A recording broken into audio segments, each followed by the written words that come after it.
যে সমস্ত ব্যক্তিরা ইমানের স্বাদ উপভোগ করতে পারে, রাসূলুল্লাহ সাল্লাল্লাহু আলাইহি ওয়াসাল্লাম বলছেন, ওই ব্যক্তি ইমানের স্বাদ পেয়েছে যে ব্যক্তি আল্লাহ সুবহানাহু ওয়া তাআলাকে রব হিসেবে সন্তুষ্টি হয়েছে, যে ব্যক্তি ইসলামকে জীবন ব্যবস্থা হিসেবে পেয়ে সন্তুষ্টি হয়েছে এবং মুহাম্মদুর রাসূলুল্লাহ সাল্লাল্লাহু আলাইহি ওয়াসাল্লামকে নবী ও রসুল হিসেবে পেয়ে সন্তুষ্টি, এই ব্যক্তি ইমানের স্বাদ অনুভব করতে পারবে।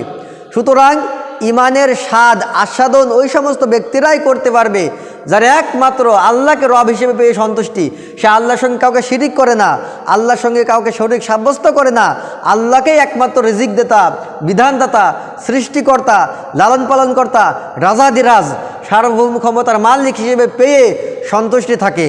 আল্লাহ সুবহানাহু ওয়া তাআলা হুকুম আকাম বিধিবিধান পেয়ে সে সন্তুষ্টি থাকে, আল্লাহকে একমাত্র রব হিসেবে পেয়ে সে সন্তুষ্টি।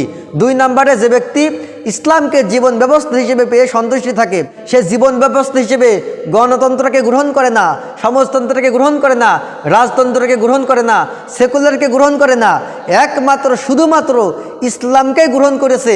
আর ইসলামকে গ্রহণ করেই সেই ইসলামকে জীবন ব্যবস্থা হিসেবে পেয়ে সে সন্তুষ্টি থাকবে। এই ব্যক্তি ইমানের স্বাদ আস্বাদন করতে পারবে। 3 নম্বরে যে ব্যক্তি মুহাম্মদুর রাসূলুল্লাহ সাল্লাল্লাহু আলাইহি ওয়াসাল্লামকে আদর্শ নেতা হিসেবে পেয়ে সন্তুষ্টি, আল্লাহ রসুলের সুন্নাহ ছাড়া কোনো খেলোয়াড়, কোনো তারকা, কোনো গায়ক এদেরকে অনুসরণ করে না, আল্লাহ রসুলকে আদর্শ মডেল হিসেবে পেয়ে সন্তুষ্টি, আল্লাহ রসুলকে আদর্শ নেতা হিসেবে পেয়ে সন্তুষ্টি থাকে। আল্লাহ রসুলকে জীবন আদর্শ পেয়ে যে ব্যক্তি সন্তুষ্ট, আল্লাহ রসুলকে নবী রসুল হিসেবে পেয়ে যে ব্যক্তি সন্তুষ্টি থাকবে, এই ব্যক্তি ইমানের স্বাদ অনুভব করতে পারবে।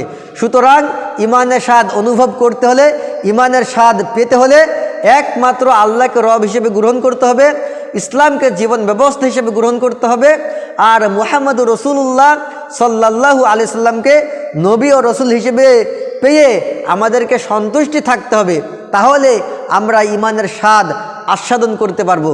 আল্লাহ তাআলা আমাদের সবাইকে বুঝার তৌফিক দান করুন। আমিন। ওয়া মা আলাইনা ইল্লাল বালাগুল মুবিন।